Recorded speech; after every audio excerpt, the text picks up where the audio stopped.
Okay guys, welcome to this YouTube tutorial. Today we're going to be doing this realistic firewoman effect. Okay, so what you're going to want to start off by doing is going to mixamo.com and getting yourself some sort of movement for other character. So I have this, I think it's called like Snake Dance off of mixamo.com. And that's what I'm using, but if you've got like a different animation that you want to like set on fire or whatever, as you wish. So if you've gone down the route of Mixamo, you want to drop down a geo node, dive in, drop down an agent, go to input, FBX file, D drive. Well, this is just for me. Teehee. Hold on, let me just download the fucking file. Okay, I'm gonna quickly go back out of here and name my geo. So I'm gonna name it fire source. Then I'm gonna dive back in. I'm gonna go to FBX, import FBX file, and pick whatever your animation is. Someone says snake hip hop dance. Then I'm going to go to current clip, mixamo.com. Then I'm going to drop down a retime node. Then drop down a convert node. Also then gonna drop down a time shift. Drop it a bit to the left and type in $F star. I'm gonna click F to frame it. I'm gonna actually move this tab up here. And then I'm going to delete these, and then I'm going to click here and split pane left to right, and then I'm going to have that as that, and that as that. Actually I want that on this side. I'm going to drop down a scatter node, set the force total count to 10,000. I'm going to drop down an attribute wrangle. Type in i@infected equals 0. I'm going to drop down a blast node here, connect it to the scatter and put it a bit to the right, and I'm going to make it visible, and I'm going to click this little arrow thing, and then click on these little dots here. And I'm going to click 3 points, so wherever you want the fire to grow from will be these points. So I've clicked 3 times, and yeah. Then tick on delete non-selected to see the points you pick. Drop down a sphere. Set the uniform scale to 0.13. Drop a copy to points node.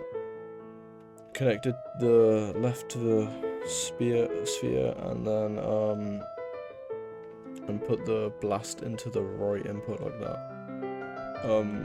After the copy to points, drop down a group, but connect the copy to points to the right input and the left input connected to the scatter. Set the group type to points. Tick off base group, tick on keep in bounding regions, bounding type, bounding object, points or vertices only, and make your group visible, and these points here will be lit up immediately when we're doing this effect. Drop down a blast after the group, and on the drop down menu here, click on group 1 and tick on delete non-selected. Duplicate your attribute wrangle, so Control or Command C and then paste it again. Connect this attribute wrangle to the blast, and then change the 0 to a 1. Drop down a merge and connect both attribute wrangles to it. Go to the scatter output attributes tab and remove the star, as well as the vertex attributes. Drop a solver after the merge, dive in, drop down an attribute wrangle, and type in this code. Type in that code, and click on spare parameters, and set them both to 10. Come out of this view, and make solver visible, and click play. You should have an effect like that. Drop down a point deform, connect the middle input to the time shift, and connect the right input to the convert. So grab this convert, come down and connect it to the third input.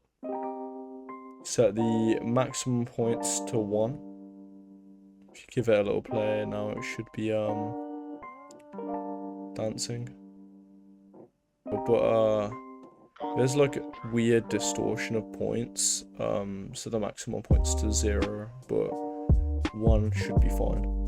Drop another time shift after the point deform, and type in $F start.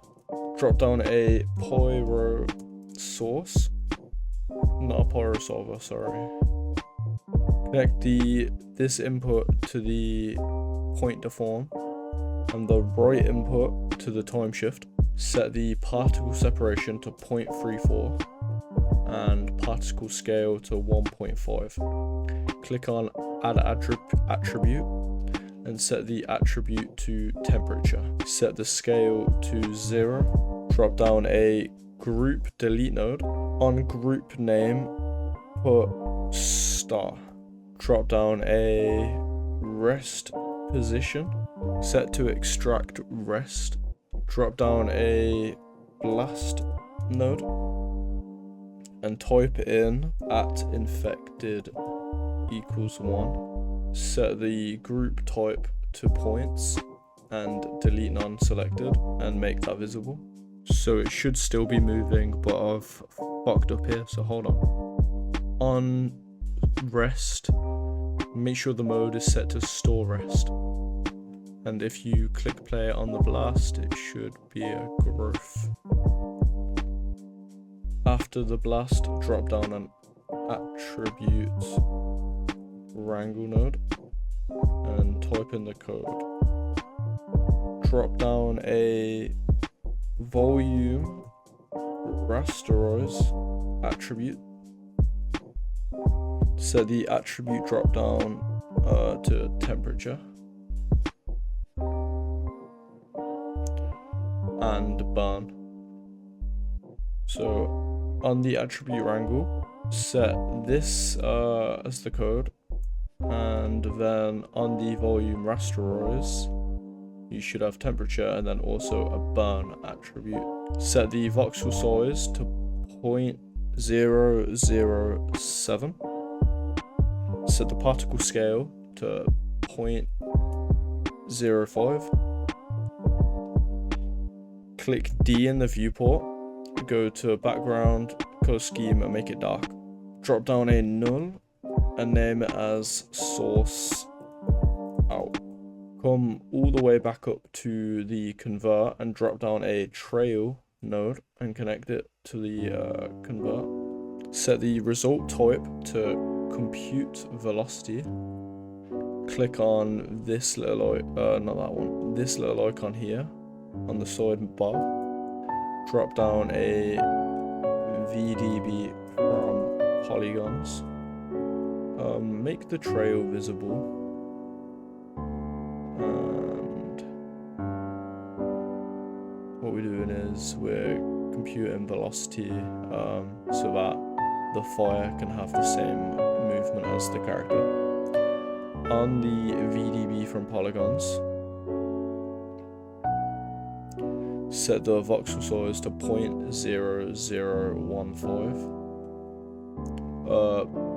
plus a surface attribute, and on the attribute drop down, once it's added, on the attribute drop down, pick the second point.v and set the vector type to displacement slash velocity slash acceleration. Drop down a file cache.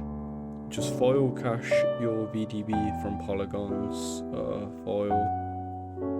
These are the settings. It was the second point B, so this one here. And once you've done that, drop a null, name it as out_VDB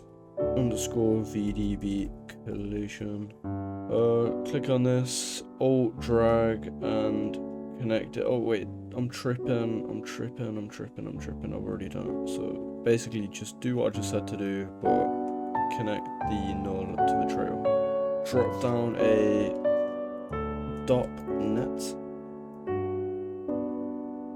dive in and drop a Pyro solver sparse, connect it to the output. Drop a smoke object sparse, connect it to the first input. Connect a volume source to the third input of the Pyro solver.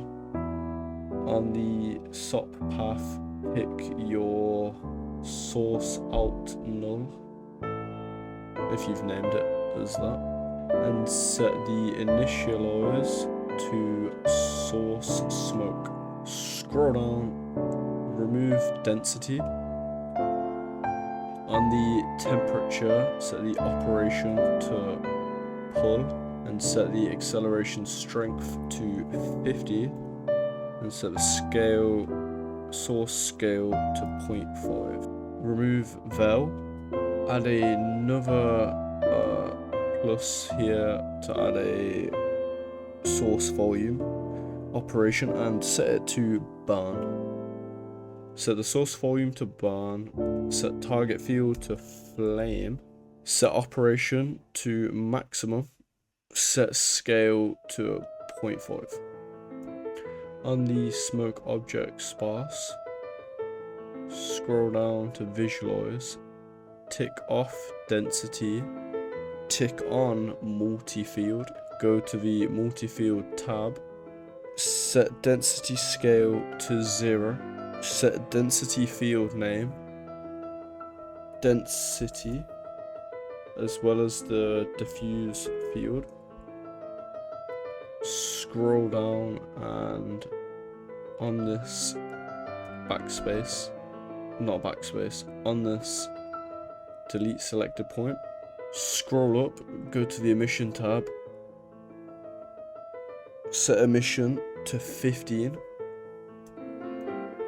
and set emission field name to flame.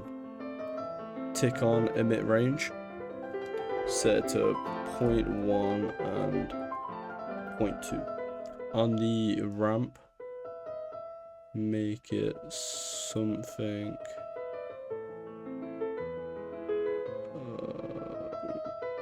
like that. Scroll up and set the voxel size to 0.01. If you go to the start and click play, oh hold on, let me just make my background dark. No, this isn't really what we want, of course not. So if you scroll down to emission color field, set the ambient temp to 2500 for the reference temp.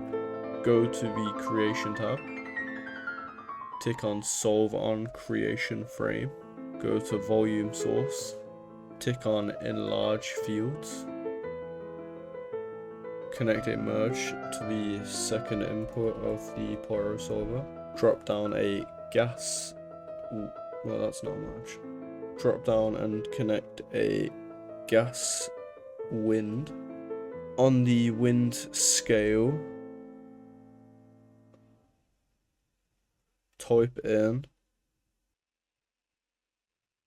drop down a gas vortex confinement, go to the Pyro solver and set time scale to 0.8. Set advection reflection to single project. Go to the flames tab, and set flame lifespan to 0.3. Go to the shape tab, click on shredding, set it to 15. Scroll down to the shredding tab. On the shredding field, name it temperature. Set max octaves to 4. Set the base block size to 0.1. Pulse length to 0.1. Tick on turbulence. Go to the advanced tab. Set max substeps to 3. On the resizing tab, set the padding to 0.15. Come out of the DOP net, drop down a DOP import fields node. On the DOP network, pick your DOP net and set the DOP node as smoke. On the presets, choose Pyro, delete all of them but the vel and temperature. Connect a convert VDB and set the convert to VDB. Connect a VDB vector from scalar. Drop down a Pyro bake from volume. Tick off smoke. Go to the fire tab. Tick on fire. Set intensity scale to 100. Set the fire intensity ramp to something like this-ish, but this is going to be a lot of experimenting on your behalf this part. Set the second input of the source range to 2. I'm going to set the intensity scale to a bit higher maybe. I'm going to click play and see what that looks like.